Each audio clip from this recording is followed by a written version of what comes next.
Professor Yao Yang, Dean of the National School of Development at Peking University, accepted an exclusive interview with American media The Wire China Bob Davis, focusing on Sino-US relations and the conflict between Russia and Ukraine.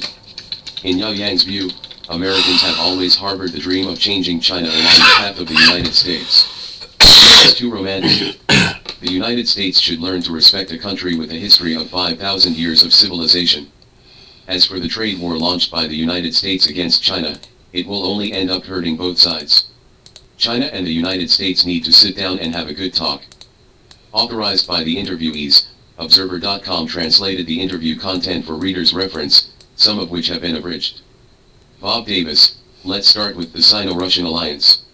Many people in the West are wondering why China established such a close relationship with Russia at the expense of its relationship with the United States and Europe.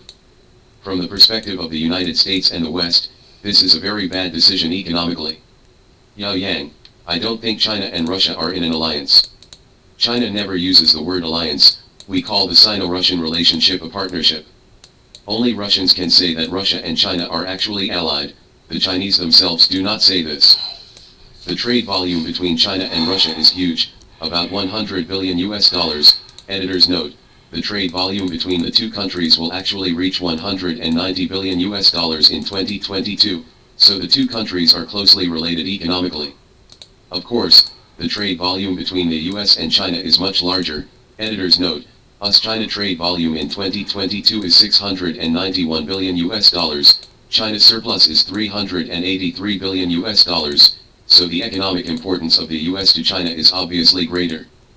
But politically, China and Russia have drawn closer in recent years, largely because of the US policy of trying to decouple from China. More importantly, politically, the US wants to isolate China. In a sense, it is the United States that is pushing China toward Russia politically. Bob Davis, since you think the US is trying to isolate China, do you worry that China's economic relationship with Europe will be damaged as a result? Yao Yang, what I want to say is that China's attitude towards Russia can be described as principled neutrality. China recently released China's position on the political solution to the Ukraine crisis, in which China clearly stated that all countries should respect the UN Charter. China did not stand idly by either, and China provided humanitarian assistance to Ukraine. Editor's note, China officially announced that it sent millions of dollars worth of baby milk powder, quilts, and other aid to Ukraine. So, I really don't think China is taking sides in the Russia-Ukraine conflict. Also, there are other countries that do almost the same thing as China, such as India. But it strikes me as odd that the US or Europe likes to talk about China's partiality to Russia instead of India's position. European leaders have also expressed some concern about the protracted war in Ukraine in recent weeks. Some of them have even suggested that peaceful negotiations should be the solution to the conflict. So, in this sense, China and Europe are actually on the same side. We also saw French President Macron and European Commission President von der Leyen come to China together, which shows that Europe does not want to isolate China like the United States. Bob Davis, let's go back a little to the very beginning of the relationship between China and the United States. Americans believe that a closer relationship between China and the United States will not only lead to economic changes in China, but also political changes, along the lines of democracy. Do you think that is a realistic goal for the United States? Yao Yang, this is not the first time that the United States wants to change China. The United States made such attempts in the first half of the 20th century. General Joseph Stilwell spent almost 30 years, the best years of his life, trying to change China, but failing. Editor's note, U.S. Army General Stilwell served in China and Burma during World War II and became Chief of Staff to nationalist leader Chiang Kai-shek. He pressured Chiang to reform the Chinese military and the Chinese Communist Party to defeat Japan, instead of hoarding weapons to defeat the Chinese Communist Army. The United States also used part of the Boxer indemnity for education funds to establish an education system in China, including Tsinghua University. Editor's note, the United States used China's so-called 1899 Boxer uprising against foreign colonialism to fund scholarships and build Tsinghua University in China. It can be seen that the United States really wanted to help China, but in the end it failed. In 1909, the first group of Zhengzi indemnity students studying in the United States took a group photo with Zhou Ziki, front middle, director of the Academic Affairs Office, Tang Yuan, front right, and Fan Yuanlian, front left. This time, many Americans, including Kurt Campbell, chairman of the U.S. National Security Council for Asia, said that with the deepening of relations with China, the U.S. attempt to change China has failed again. There is a big gap between the beliefs of Americans and the reality in China. In a sense, this is because America is a very young country, and it has almost always succeeded and never failed. In just 100 years, the United States has grown from its founding to become the strongest, most prosperous, and most desirable country in the world. This is indeed an amazing miracle. Therefore, Americans have naturally developed such a consciousness. We have a responsibility to spread our ideas to other countries and change other countries or to help other countries. This kind of thinking has its rationality, but China is an ancient country. We have our own traditions. I think China's current political system is also deeply rooted in China's history. Here I want to criticize the Americans. I have to say that you are too romantic. It is almost impossible to change a country with 5,000 years of history. China has its own trajectory, but Americans don't agree with this. Our current institutional system has been in operation for at least 40 years since the reform and opening up. Everyone has to admit that China has been so successful in the past 40 years. The Chinese Communist Party has done a good thing for the world, and I don't think Americans pay enough attention to that. I'm glad to see Campbell is changing his perspective. A few days ago, he said that the United States no longer seeks to change China. Editor's note, in a speech at the Center for a New American Security on March 30th, Campbell said, "We accept China's presence in many ways. We tend to overestimate how we decide ability to develop. This could usher in a new phase in Sino-US relations based on mutual respect. China respects American institutions. Even many Chinese are still attracted to American institutions until now. But the United States should also respect China's system. The United States should give China time. The Chinese people can find an effective political system that can guarantee personal freedom. This system may operate in a different way from the so-called liberal democracy, but it will definitely work." Bob Davis, you also wrote a thesis towards the end of the Trump administration, predicting that the U.S.-China conflict would continue under Biden, but that the U.S. would ease economic sanctions and tariffs on China. But none of this happened. Do the Chinese people expect major changes in the Biden administration? Yao Yang, at that time, I belonged to the minority, and most Chinese people believed that the Biden administration would continue Trump's policies. Unfortunately, it turns out they were right. In the Trump administration, the cabinet is fairly decentralized. Some of them are very anti-China, but from the perspective of the United States, I don't think they are smart enough to form a coherent strategy towards China. Biden's new cabinet is more rational, and they have formed a coherent strategy toward China. This surprised me because trying to decouple from China would be bad for the U.S. economy, and the U.S. was paying a huge price for trying to punish China. Bob Davis, the Biden administration expects China to be happy to get rid of Trump, so there will be some kind of détente gesture from China. Do you think both countries are waiting for the other to act? Yao Yang, both sides don't want to make the first move and lose face. If Blinken is willing to take the initiative to visit China, the situation will be much better. Editor's note, Secretary of State Anthony Blinken cancelled a trip to China scheduled for February because of the balloon incident. The balloon incident did have an impact on US-China relations, but I believe it was completely unnecessary. The Chinese weather balloon flew over the United States by accident, and there is no need for the United States to have such a big reaction. We believe that the United States and the world should design a new governance model to accommodate countries with different political systems. This is our bottom line. But I also see that there are more reasonable people in the United States who would very much like to see a de-escalation of tension between the two countries. Hank Greenberg just led dozens of people who signed an open letter to the leaders of the two countries, calling on both sides to de-escalate the tension. I fully support their call and appreciate their courage in speaking out. Editor's note, Morris Hank Greenberg, an insurance executive who has been following China for a long time, published a letter signed by 22 former U.S. officials, business leaders, and others in the Wall Street Journal on April 5, calling on the leaders of China and the United States to repair and stabilize the situation between our two countries. For decades, China has relied on U.S. business leaders to influence politics in Washington. In the past this certainly worked, but now it doesn't. It's certainly nice if someone speaks up. This time, it's not just the business people. I saw that the director of the Peterson Institute and the chairman of the CSIS, Center for Strategic and International Studies, also signed the open letter. It seems that this expectation comes not only from the business community, but also from major think tanks. Bob Davis, Treasury Secretary Janet Yellen and Commerce Secretary Gina Raimondo said they wanted to visit China, and China's Ministry of Commerce and Ministry of Finance also welcomed it. Do you think this could be the beginning of a thaw in Sino-US relations? Yao Yang, I don't know the details, but if they can make the trip, it will certainly help ease the tension between the two countries. But in terms of effectiveness, I am afraid that Blinken's visit is more important to China. He has a higher status in Biden's cabinet, and I hope Blinken can visit to China as soon as possible. Bob Davis, U.S. officials have long said that a prosperous China is in the U.S. interest. But many Americans are reconsidering this view. How would you explain this to Americans? Yao Yang, the United States is a country with a mission, and the American people believe that part of their mission is to promote prosperity. So, if 1/5 of the world's population can become wealthy, that's certainly in America's interest. In terms of American values, Americans will not reject this. If China has been as poor as it was 40 years ago, I can't imagine what kind of problems we and the world will face. This is not only a problem in China, but also a problem in the whole world. So, from both perspectives, a prosperous China is in America's interest. Bob Davis, you have been involved in the trash diplomacy between Chinese American scholars and former officials for some time. Does this type of communication make a difference?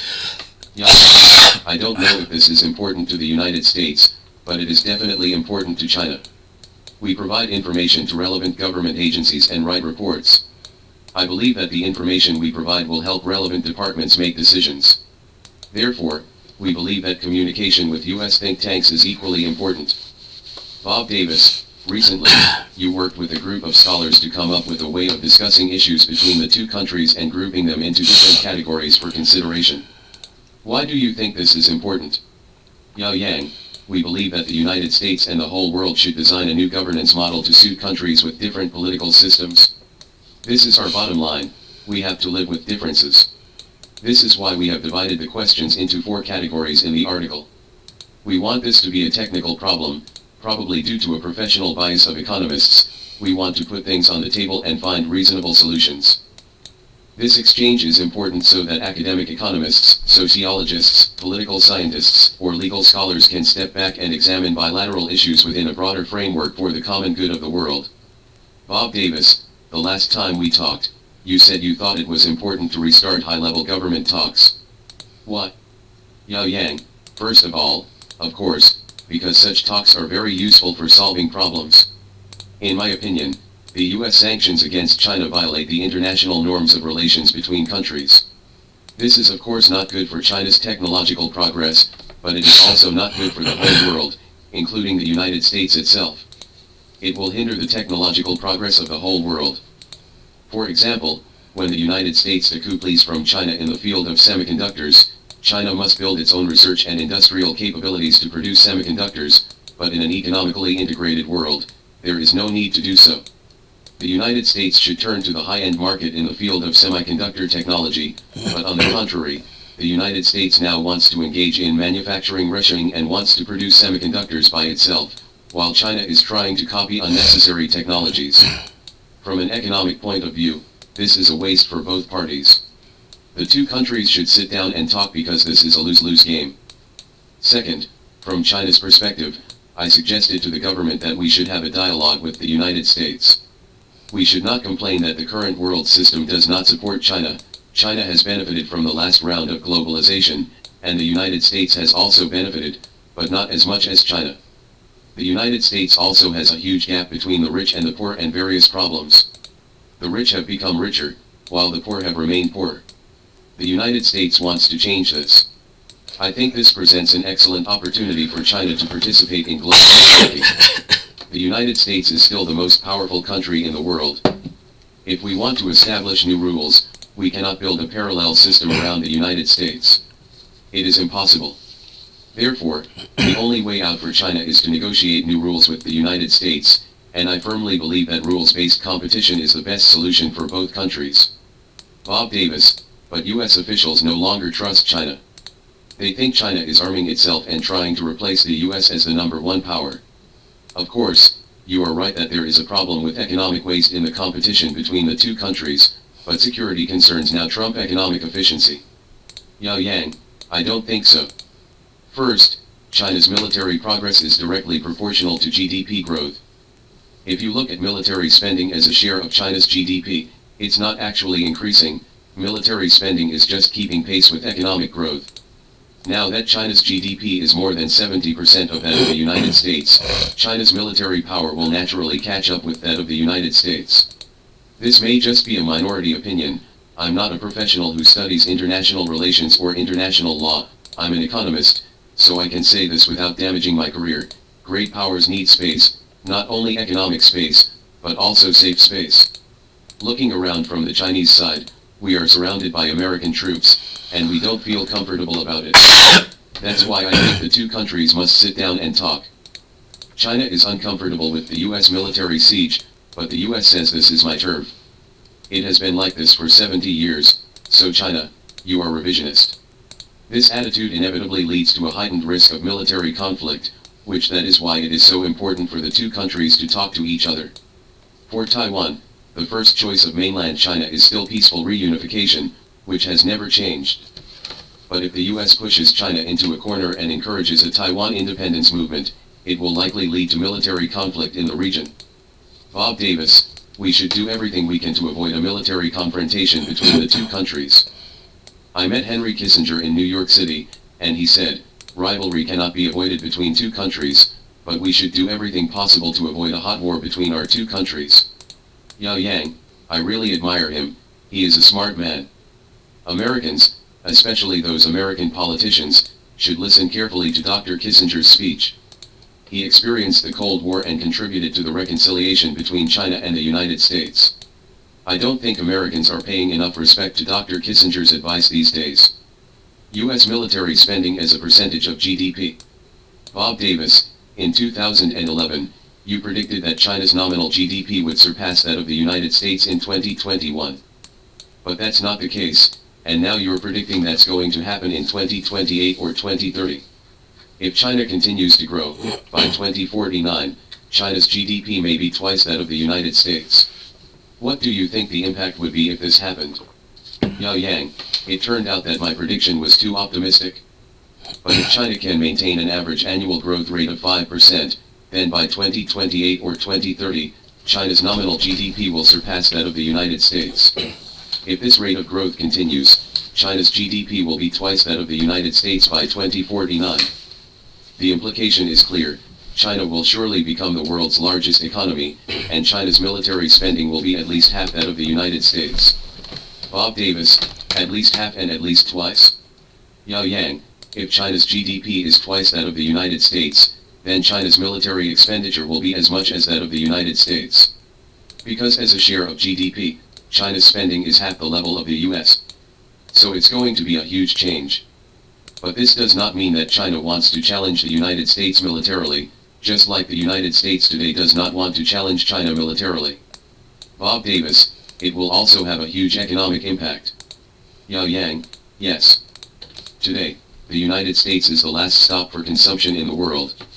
Maybe in 10 years, we will see the world's two largest consumer markets. One is the United States, the other is China, while China also provides demand for other countries. Bob Davis, let's go back to Peking University where you work. We understand the importance of Xi Jinping's socialist ideology with Chinese characteristics in the new era in the work of colleges and universities, and it has been widely disseminated in colleges and universities. How has this affected your work with the school? Yao Yang, at Peking University, we are academic economists who conduct independent research, but are also influenced by Xi Jinping's thought on socialism with Chinese characteristics in the new era. If you are a party member, you must study. But if you are not a party member, you don't have to study. In our school, most of the professors are not party members. But even for party members, the key to learning Xi Jinping thought on socialism with Chinese characteristics for a new era is not to memorize every sentence, but to connect our academic research with the realities of China. Here, I have to say a few more words. American economic research is entering a dead end, because it is divorced from reality. Many economists just do it for a living, and they really don't care what happens in the world. Unfortunately, Chinese economists have been following the American model for more than 20 years. They do research, they get data, they do regression analysis on the data, they draw some conclusions, and they publish a paper. I always tell our young professors and economists, don't waste your time. Think about your old age, and when your grandchildren ask you what you've done with your life, if you say, I was once in the American Economic Review published a paper on, your children and grandchildren will ask, is that all? What is your goal in life? Don't just think of your profession as a way of making a living, and be part of the society you study. For this reason, I think that President Xi Jinping is absolutely right that he requires that Chinese scholars should serve China. He once said that the thesis should be written on the land of the motherland, which is absolutely correct, and we should do it. But I feel that many Chinese economists have not fully understood his words. Only by doing practical and useful research on China can we contribute to economic progress. Integrating our research with reality is in line with the party line. In this sense, the Chinese Communist Party is completely correct. Academician Yuan Longping, who wrote his thesis on the land of the motherland. Bob Davis, are you a party member? Yao Yang, yes. I firmly believe in socialism. Bob Davis, can you explain the role of Chinese academics in helping the government formulate or influence policy? Yao Yang, compared with academic economists in the United States, academic economists in China have more influence on government policy. Obviously, this also requires economists to work in top universities.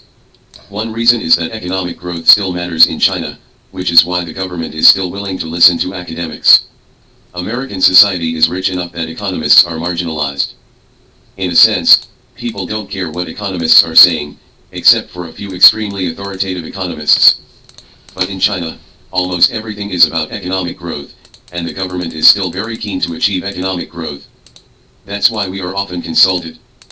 Policymakers also listen to our public statements, and sometimes I get calls from government officials right after I speak at a forum, and this interaction is really frequent. Bob Davis, in the United States, some economists believe that the United States does not really realize that the undervalued exchange rate is a huge driving force for China's economic growth. Do you think this view is correct? Yao Yang, yes. I wrote a paper on this topic, and our calculations show that an undervalued currency exchange rate is an important potential for economic growth in China. Not only China, but also Germany and Japan in the 1950s and 1960s. A fixed exchange rate has the potential to undervalue the currency, and the most important point is that your economy has unutilized resources, such as labor resources or land resources that can be mobilized for export. In this case, a fixed exchange rate may undervalue the currency, boosting exports and growth. But doing so comes at a price. Fixed interest rates reduce the country's labor share of income, in the sense that it is a forced-saving device that transfers some income from ordinary workers to capital owners who invest this income in the economy. So I said, China's surplus labor force has run out, and the land has become less, so we should switch to a floating exchange rate, and the fixed exchange rate can no longer play its main role. After the interview, Yao Yang answered the following questions via email. Bob Davis, who do you think wins the trade war? Yao Yang, nobody wins a trade war because it hurts both sides. Relatively speaking, the US has more to lose than China. The tariffs have not reduced China's exports to the US, nor have they reduced China's trade surplus with the US. Sino-US trade has found a new balance under higher tariffs. Bob Davis, I see you did your PhD at the University of Wisconsin-Madison. Did you become a football fan while you were there? Yao Yang, no, I prefer to play basketball. Recently, Huawei and Xiaomi launched a new generation of bracelets at their new product launches. Coincidentally, the press conferences are only one day apart, and the bracelets are both the 8th generation. Huawei even released Watch 4, which supports blood sugar monitoring. Around 2015, the enthusiasm for national sports was high, which perfectly matched the trend of smart wearable products, and promoted the sales of wristbands. Almost everyone has a wristband. On the one hand, it seems to be closely following the fashion. On the other hand, the product also has a health monitoring function, which has attracted many consumers. However, within a few years, this thing has gradually become an IQ tax in everyone's mouth. Sports without GPS cannot satisfy outdoor sports. Heart rate, blood pressure, and other monitoring data are not so accurate. The interconnection of things is very limited, cannot support Wi-Fi and 4G, no way to make phone calls, etc. In addition to the flaws in the hardware, the functions of the bracelet are also very limited. Now the Bracelet 8, except for the addition of an NFC payment function, other functions have not changed compared to previous generations. In contrast, smartwatches have more advantages. With the advancement of wearable smart product technology, smartwatches have gradually replaced bracelets as the protagonists. Companies that once bet on bracelets have also reached the stage of transformation. Fenda Technology, 002681.SC, is one of them. The company is mainly engaged in consumer electronics and its core components. The main products include electroacoustic products, smart wearables, smart door locks, and health appliances. The main form of electroacoustic products is wireless Bluetooth speakers, the most famous of which is Tmall Genie, which cooperates with Alibaba. In July 2017, Tmall Genie was born, which has functions such as audio-visual entertainment, shopping, information inquiry, and live services. The sales volume of the Double 11 shopping festival that year exceeded 1 million units. Later, Tmall Genie had a display screen, introduced video content websites such as Youku and Bilibili, and possessed a large number of video resources. With the upgrading of Internet of Things technology, users can also set and control smart devices through the Tmall Genie app. Now that ChatGPT is booming, voice interaction can replace human beings to complete a variety of tasks. Alibaba Cloud also announced that the Tongai 1000 Questions AI model will soon be connected to Tmall Genie, and there will be richer voice interaction to complete more instructions. In addition to cooperating with Alibaba, Struggle's main customers in electroacoustic products include Yandex, Huawei, Honor, Baidu, etc. It can also be seen from the income structure over the years that electroacoustic products contribute the most income, and the proportion of income in 2022 will further rise to 46%. The second is hairdressing appliances, accounting for nearly 30% of the revenue. They mainly include curling irons, hair dryers, etc. There are many well-known brands such as Philips and Panasonic among the cooperative customers. As mentioned above, Fenda once valued the bracelet business, which belongs to smart wearable products.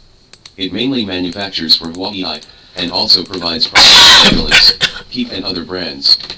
However, the proportion of revenue has dropped from nearly 20% at the peak to 13.6% at present. Obviously, the wristband business is facing the dual challenges of limited function development and declining demand. 01. Performance decline in 2022. In 2022, Fenda Technology will achieve revenue of 2.943 billion, a year-on-year decrease of 29.38%, realize net profit attributable to shareholders of listed companies of 85.0621 million, a year-on-year increase of 65.59%. Among them, the smart wearable business segment achieved sales revenue of about 400 million, a year-on-year decrease of 51.36%. As the market demand for smart bracelets continues to shrink, the demand continues to shift from bracelets to smartwatches with more complete functions. It is difficult to open up more markets by continuing to invest in research and development on wristbands. Although the gross profit margin was 10.92%, an increase of 17% year-on-year, turning from negative to positive, the wristband business is entirely supported by Huawei. Once major customers lower prices, it will be more difficult to obtain more profits. In 2021, affected by Huawei's large and low-priced orders, Fenda's profit margin in the bracelet business will be further compressed, and the gross profit margin will turn out to be negative. Therefore, the two parties will renegotiate the price in 2022 to promote the gross profit margin of this business. Although speaker products, which account for the most revenue, achieved revenue of about 1.356 billion, a year-on-year decrease of 7.2%, the gross profit margin increased by 8%, mainly due to the price reduction of some raw materials. The products are mainly sold to overseas markets such as Europe and the United States, and domestic revenue accounts for less than 20%. On the one hand, Fenda continues to open up new overseas markets. On the other hand, the company has implemented measures to reduce costs and increase efficiency, which has reduced about 85 million R&D investment and nearly 87.7 million management expenses, and abandoned some highly competitive and unprofitable projects. The increase in net profit was achieved through austerity in many ways. However, no matter how economical it is, Operating cash flow is still very tight. 02. Tight capital chain. Multimedia systems are the main products of Penda. From the perspective of the global and Chinese markets, the industry is generally in a period of low-speed adjustment, and new opportunities for entry are reduced.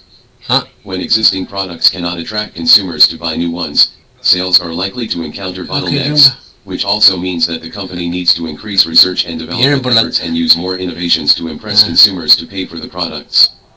However, in 2022, Penda cut nearly 85 million R&D investment. In addition to reducing investment in low-yield projects, a large part of the reason is lack of money. In the past 3 years, the net cash flow from operating activities has declined precipitously. The cash flow received from selling goods has decreased, and the cash flow from purchasing goods and daily operating expenses has increased, resulting in a precarious net cash flow. In the case of tight cash flow, the company had to borrow money to ease the urgent need. The cash flow generated from financing activities in the past 2 years has been negative, which means that the cash spent to repay debts in that year has exceeded the cash received for borrowing. While working hard to repay the money, on the other hand, they continue to obtain funds through long-term loans and other means, such as pledged shares. The actual controller Xiao Fen and his relatives pledged a total of 418.3283 million shares, accounting for 22.93% of the shares. Among them, Xiao Fen pledged 72.37% of the shares held by him, accounting for 16.26% of the A shares. Although the proportion of pledged equity has not yet reached the warning line of equity pledge, the signal released is obvious: there is still a lack of money. In the first quarter of this year, the balance of long-term and short-term loans further climbed to 890 million, an increase of 200 million or about 30% from the beginning of the year. Penda is paying back the money or on the way to borrowing money. What is even more difficult is that there is a suspicion of providing financial assistance to external parties for the delayed arrears. 03. Doubtful other receivables. As of the end of 2022, the balance of other receivables was 247 million. The annual report only listed the balance of external company transactions of 140 million and a equity transfer receivable of 90.1062 million. Inquired about. In the reply announcement, Penda listed the details of the arrears. Among them, Shenzhen Fukunda and Dongguan Penda owed a total of about 86 million yuan, which was mainly the loan provided to Fukunda before the sale of 100% equity of the subsidiary Fukunda principal and interest, and creditors' rights arising during the equity transfer process. Moreover, Meidao Technology, the transaction party, has been unable to honor the equity transfer payment for a long time, and still owes 90.1 million yuan. In response to the above situation, Penda made a provision for bad debts of RMB 20.63 million. 1 year has passed since the equity sale, the transaction party has not yet paid off the equity transfer payment, and the money lent to Fukunda has not been recovered. For Penda in 2022, it will be worse. 04. Results for the first quarter of 2023. In the first quarter of this year, Penda Technology achieved revenue of 514 million, a year-on-year decrease of 25.26%. Net profit attributable to shareholders of listed companies was 14.79 million, a year-on-year decrease of 31.32%. The impact of the decline in revenue from smart wearable products is still fermenting, and after the second phase of the Kingxi Park reaches the intended use state, the capitalization of loan interest will stop, and the impact of exchange losses will be superimposed, resulting in an increase in financial expenses to 24.6 million, a year-on-year increase 202.59%. Although the cost-cutting and efficiency-enhancing measures have been further upgraded, it is hard to say whether it will usher in a change this year.